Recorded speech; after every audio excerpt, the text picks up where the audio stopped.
दोस्तों आज प्रोड्यूसर आदि चोपड़ा की एक नई फिल्म रिलीज हुई है जिसका नाम है टाइगर 3। मैं उसी का रिव्यू करूंगा। लेकिन आज दिवाली है और मेरी तरफ से आप सभी को दिवाली बहुत बहुत मुबारक हो। देखिए, इस फिल्म की कहानी इंडिया के बारे में नहीं है बल्कि पाकिस्तान के बारे में है। पाकिस्तान में डेमोक्रेसी को हमेशा ही खतरा रहता है और वहां की ऐसी रिवायत रही है कि हर 2-4 साल के बाद वहां की जो आर्मी है वो सत्ता पर कब्जा कर लेती है और जो जनता के द्वारा चुना हुआ पीएम होता है उसको जेल में डाल देती है। ऐसा ही कुछ वहां के आर्मी जनरल परवेज मुशर्रफ साहब ने किया था और ऐसा ही कुछ वहां की पीएम बेनजीर भुट्टो जी के साथ हुआ था। तो एक्चुअली इस फिल्म की कहानी बेनजीर भुट्टो और परवेज मुशर्रफ के टाइम की ही है। ये तो आप टाइगर 1 और टाइगर 2 में देख ही चुके हैं कि जो कैटरीना कैफ है वो पाकिस्तान की एजेंसी आईएसआई की एजेंट है और जो इस फिल्म का हीरो है वो इंडिया का रॉ एजेंट है। इसके बावजूद भी इन दोनों की शादी हो चुकी है, इनका एक बेटा है। लेकिन अब टाइगर 3 की कहानी पूरी तरह पाकिस्तान के बारे में है। इंडिया की एजेंसी रॉ के एजेंट्स और पाकिस्तान की एजेंसी आईएसआई के एजेंट्स दोस्त बन गए हैं। ये सभी लोग पाकिस्तान में हैं और वहां की पीएम बेनजीर भुट्टो की जान बचाने की कोशिश कर रहे हैं, क्योंकि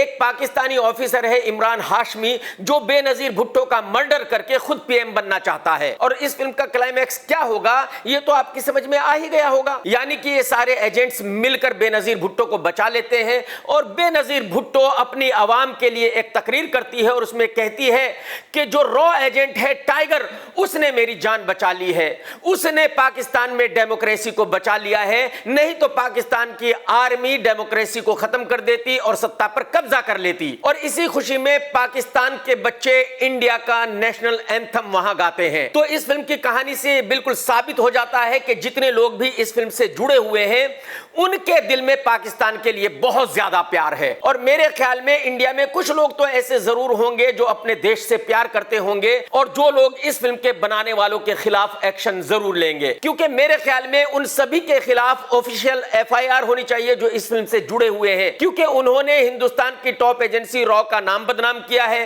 रॉ के एजेंटों को बदनाम किया है और अपने फायदे के लिए हिंदुस्तान के नेशनल एंथम का भी मजाक बनाया है।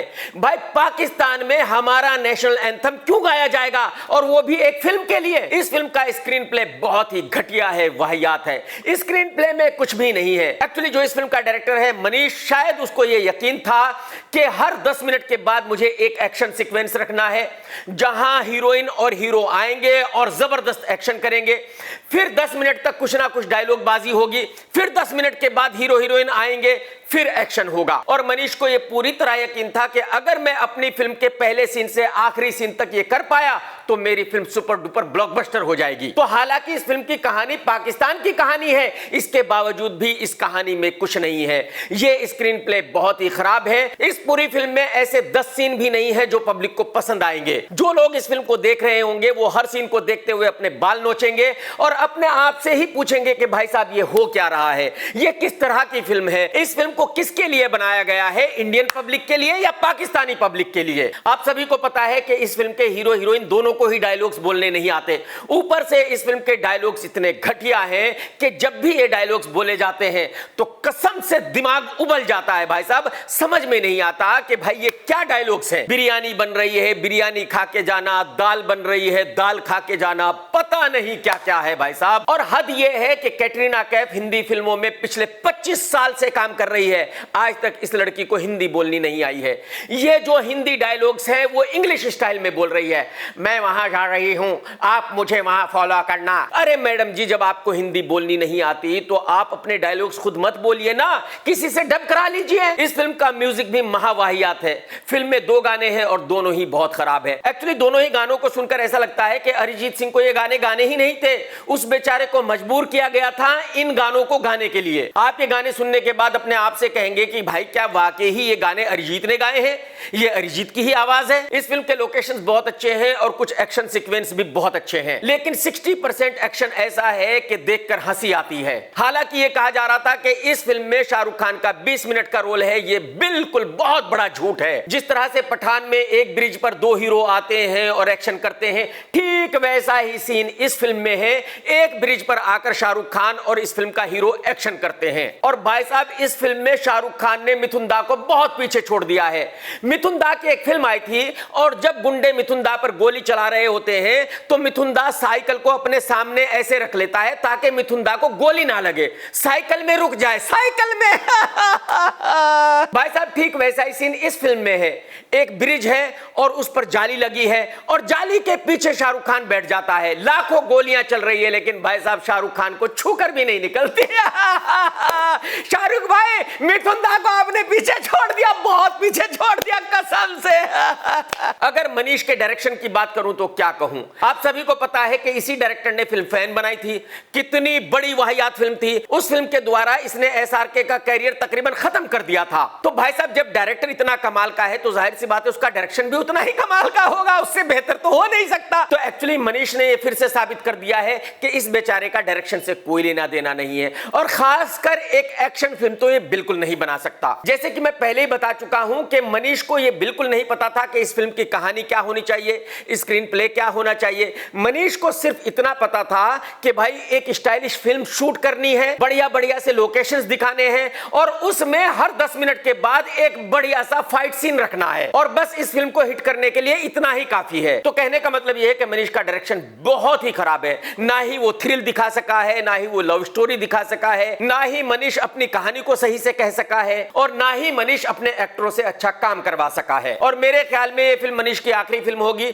इसके बाद कोई भी एक्टर मनीष की फिल्म नहीं करेगा। एक्टिंग की बात करूं तो क्या कहूं, शाहरुख खान इस फिल्म में सिर्फ एक सीन में है और शाहरुख खान की इस फिल्म में बेस्ट एक्टिंग है, यानी बाकी सबकी एक्टिंग शाहरुख खान से कमजोर है। अब आप अंदाजा लगा सकते हो। आप सभी को पता है कि इमरान हाशमी को बेचारे को अच्छी एक्टिंग आती नहीं है, उसकी पिछली 20 फिल्में सुपर फ्लॉप है और ऊपर से उसका लुक भी बहुत खराब है। और सबसे बड़ी प्रॉब्लम यह है कि इमरान हाशमी के बहुत सारे सीन आउटडोर में है जहां हवा चल रही है, बाल उड़ रहे हैं और वहां साफ दिखता है कि इमरान हाशमी ने विग पहनी हुई है। तो ना ही इमरान हाशमी का लुक अच्छा है और ना ही एक्टिंग अच्छी कर पाया है और मेरे ख्याल में इमरान हाशमी की भी ये बस आखिरी फिल्म है, इसके बाद शायद ही कोई इमरान हाशमी को अपनी फिल्म में लेगा। ये आप सभी जानते हैं कि कैट को एक्टिंग नहीं आती और ना ही उसको डायलॉग्स बोलने आते, लेकिन वो खूबसूरत थी। प्रॉब्लम यह है कि इस फिल्म में वो खूबसूरत भी नहीं है। मैं कैटरीना के लुक को देखकर बहुत ही ज्यादा निराश हुआ हूं। मेरी समझ में नहीं आ रहा है कि भाई आप एक दफा सर्जरी करा चुकी हो, 2 दफा करा चुकी हो, 3 दफा करा चुकी हो, हर 6 महीने में आपको सर्जरी क्यों करानी है। इस फिल्म में कैटरीना ने अपने होठों को वैसे ही बना लिया है जैसे कि बत्तख के होते हैं। तो जो कैट के पास एक हथियार था, उनकी खूबसूरती,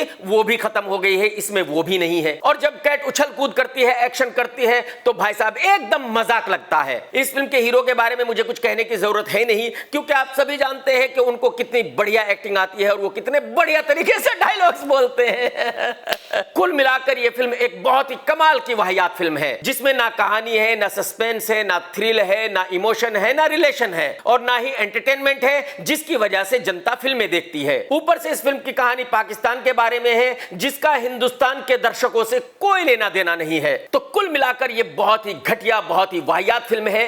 ये इस सदी की सबसे खराब फिल्म है। तो मैं आपसे सिर्फ इतना कहूंगा कि भाई साहब, अगर आपके पास फालतू के पैसे हैं, फालतू का वक्त है, आप जिंदगी में बहुत ही फालतू हो, तो आप जाओ और इस फिल्म को जरूर देखो। लेकिन अगर आपको अपने पैसे बर्बाद नहीं करने, अपना टाइम बर्बाद नहीं करना, अपने आप को टॉर्चर नहीं करना, तो भाई साहब आप उस थिएटर से कम 2 किलोमीटर दूर रहना जहां यह फिल्म दिखाई जा रही है। मैं इस सदी की इस सबसे घटिया फिल्म को देता हूं 0 स्टार और उसकी वजह यह है कि इस फिल्म पे 300 करोड़ रुपए खर्च किए गए हैं। अगर 300 करोड़ में इतनी घटिया फिल्म बनेगी तो वो फिल्म 1 स्टार भी डिजर्व नहीं करती और मेरी बिजनेस रेटिंग रहेगी 3। मैं समझता हूं कि ये फिल्म 125 से 150 करोड़ रुपए का लाइफ टाइम बिजनेस कर पाएगी। दोस्तों, अगर आपने अभी तक मेरा चैनल सब्सक्राइब नहीं किया तो कर लो, घंटी नहीं दबाई तो जरूर दबा दो और अगर आपने ये वीडियो देखा है तो लाइक करना बिल्कुल मत भूलना, क्योंकि वायरएफ इस फिल्म को डिसलाइक करेगा, कोशिश करेगा कि इस रिव्यू को लोग ना देखें, तो आपको लाइक करना है हर हाल में। टेक केयर दोस्तों, tata bye bye, love you, Jai Hind, Vande Mataram, सत्यमेव जयते।